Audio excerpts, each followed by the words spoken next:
কম দামের মধ্যে রিয়েলমি তাদের 12 সিরিজের আন্ডারে আরেকটা নতুন ফোন লঞ্চ করতে যাচ্ছে। আগেই আমরা দেখেছি রিয়েলমি 12 প্রো প্রো প্লাস এই দুটো ফোন তারা লঞ্চ করেছিল এবং এই দুটো ফোনের তুলনায় এই ফোনটার দাম কিন্তু অপেক্ষাকৃতভাবে অনেকটাই কম থাকছে এবং ভালো স্পেসিফিকেশন রিয়েলমি প্রোভাইড করার চেষ্টা করছে। আজকে আলোচনা করব রিয়েলমি 12 প্লাস 5G এই ফোনটাকে নিয়ে। এই ফোনটা খুব তাড়াতাড়ি আসছে, কবে আসছে, কি স্পেসিফিকেশন, ইন্ডিয়া বাংলাদেশে কত দাম, কারা অপেক্ষা করবেন, কারা করবেন না, কারা নেবেন না, বিস্তারিত আলোচনা করব শর্ট একটা টাইমের মধ্যে।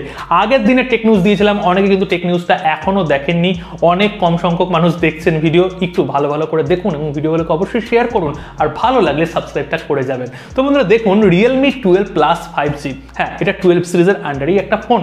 আর এখানে আমরা ডিসপ্লে সেকশনে 6.67 ইঞ্চির কার্ভ নয় ফ্ল্যাট অ্যামুলেট প্যানেল, 120 হার্জের রিফ্রেশ রেট থাকছে, HDR10 প্লাসেরও সার্টিফিকেশন থাকবে, ইন ডিসপ্লে ফিঙ্গারপ্রিন্ট সেন্সরও থাকবে এবং বেজেলগুলো যথেষ্ট থিন এবং এখানে বেজেললেস ডিজাইন কিন্তু আপনারা পাচ্ছেন। মানে ডিসপ্লে ওয়াইজ ভালো কিন্তু ডিসপ্লে তারা দিচ্ছে, যেটা মডার্ন ট্রেন্ড ফলো করছে সেই রকমই ডিসপ্লে আমরা পাচ্ছি।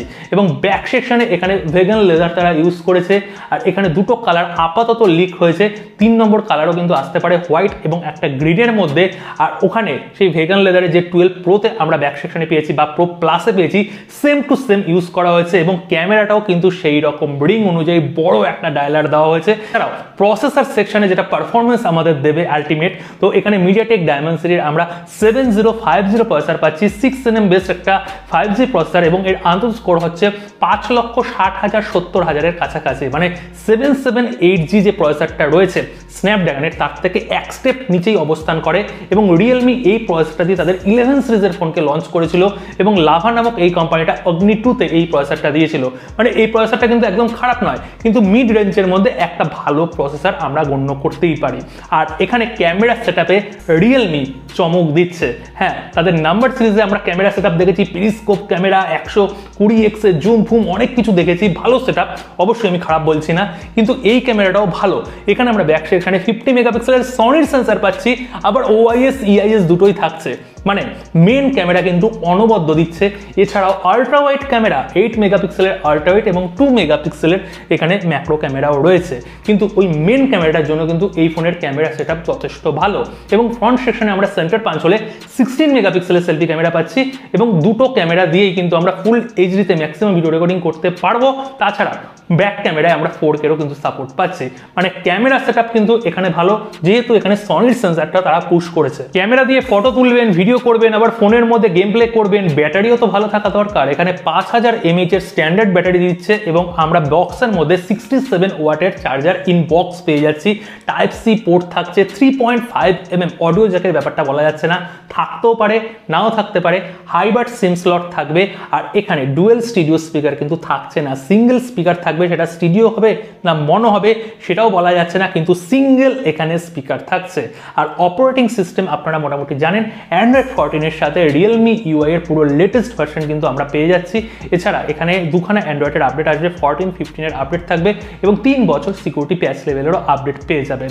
আর এখানে স্টোরেজ টাইপ এবং মেমোরি টাইপ UFS স্টোরেজ এখানে ইউজ করা হয়েছে 2.2 ভার্সন এবং এখানে র্যাম টাইপ ইউজ করা হয়েছে LPDDR4X। দুটো ভ্যারিয়েন্টে তারা লঞ্চ করবে, 8GB RAM, 128GB internal memory এবং 8GB রমের সঙ্গে এখানে 12GB একটা অপশান থাকবে, সঙ্গে 256GB ইন্টারনাল মেমোরিরও অপশান থাকবে। এবার হচ্ছে প্রাইস কত। দেখুন বন্ধুরা, এই ফোনটা আলট্রা বাজেট রেঞ্জের মধ্যে কিন্তু বেরোচ্ছে না, মানে এটা মিড বাজেট রেঞ্জের ফোন। আর এই ফোনটা ধরা হচ্ছে ইন্ডিয়াতে 20,000 টাকার মধ্যে থাকবে, 20 থেকে 21,000 টাকা এই প্রাইস। এবং বাংলাদেশে আনঅফিসিয়ালি মার্কেটে যখন এই ফোনগুলো যাবে বা অফিসিয়ালি যদি ফোনটা লঞ্চ হয়, তাহলে ওই 30,000 টাকা এবং অফিসিয়ালি মার্কেটে আরো 2-3,000 টাকা ধরে নিন, এইরকম প্রাইস রেঞ্জের মধ্যে কিন্তু বাংলাদেশ মার্কেটে যাবে। এবার আনঅফিসিয়ালি মার্কেটে বাংলাদেশে কিন্তু একটু এখন ডামাডোল চলছে, আনঅফিসিয়ালি ফোন বন্ধ হওয়ার পথে চলছে, কিন্তু এখনো স্যাংশন হয়নি। হয়তো জুন জুলাইয়ের দিকে আনঅফিসিয়ালি ফোনগুলো বন্ধ হতে পারে, কিন্তু এর আগে অনেক হুজুক উঠেছিল যে বন্ধ হয়ে যাবে, আলটিমেট হয়নি। এবার দেখা যাক, এটা নিয়ে একটা সেপারেট ভিডিও বানাবো যে আনঅফিসিয়ালি ফোন আপনারা কবে পর্যন্ত কিনবেন, বন্ধ হবে কি হবে না, একটা সেপারেট একটা ভিডিও থাকবে এর জন্য অবশ্যই। কিন্তু এই ফোনটা আমার কাছে কেমন লেগেছে, এই ফোনটা যেই দামে আসছে সেই দাম অনুযায়ী ক্যামেরা সেটআপ যথেষ্ট ভালো, ডিসপ্লে এবং স্টাইলিশ লুক এগুলো কিন্তু যথেষ্ট ভালো লাগছে। একটা ব্যালেন্স ফোন, খুব একটা এগিয়ে থাকবে এমন ব্যাপার নয়, কিন্তু চতুর্দিক থেকে পারফরমেন্স দেখুন, ডিসপ্লে দেখুন, বা এখানে ক্যামেরা সেটআপ দেখুন। অবভিয়াসলি ক্যামেরা সেটআপ একটা বড় ইউএসবি, একটা ব্যালেন্স ফোন, অলরাউন্ডার ফোন বলি না, ওই অলরাউন্ডার ফোন হিসেবে একটা গ্রহণযোগ্যতা অবশ্যই পাবে মার্কেটে এলে। তো আপনাদের কেমন লেগেছে অবশ্যই আপনারা শেয়ার করবেন, এবং কালকে অবশ্যই দেখা হচ্ছে একটা নতুন ভিডিওর সাথে। সকলে ভালো থাকবেন, সুস্থ থাকবেন।